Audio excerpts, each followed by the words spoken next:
কথায় আছে, কারো পৌষ মাস তো কারো সর্বনাশ। আজকাল বাংলা মেগা সিরিয়ালের ভবিষ্যৎ অনিশ্চিত, সবটাই দর্শকদের হাতে। বর্তমানে বাংলা টেলিভিশনের সবচেয়ে বেশি দিন ধরে চলা মেগা হচ্ছে অনুরাগের ছোঁয়া। অন্যদিকে জি বাংলায় এই খেতাব দখল করে রেখেছে জগদ্ধাত্রী।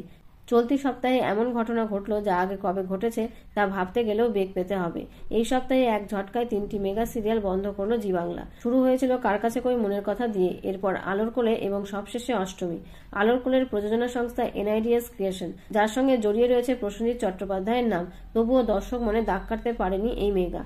অন্যদিকে অপর দুই ধারাবাহিকই অর্ক গঙ্গোপাধ্যায়ের অর্গানিক প্রোডাকশনের। একই প্রযোজনা সংস্থার দুটো মেগা একসঙ্গে বন্ধ হওয়ায় অনেকের ধারণা ছিল হয়তো চ্যানেলের সঙ্গে কোনো গোল বেঁধেছে, যদিও ব্যাপারটা একেবারেই তা নয়। টিআরপি তালিকায় এই দুই মেগার বেহাল দশায় একমাত্র কারণ দুটো সিরিয়াল বন্ধের।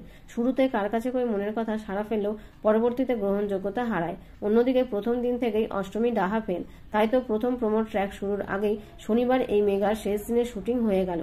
মাত্র 2 মাসের সিরিয়াল বন্ধ নিয়ে অর্গানিকের কর্ণধার তথা লীনা গঙ্গোপাধ্যায়ের পুত্র জানালেন যে রেটিং চার্টে ধারাবাহিকের যতটা ফল ভালো করা উচিত ছিল ততটা হয়নি।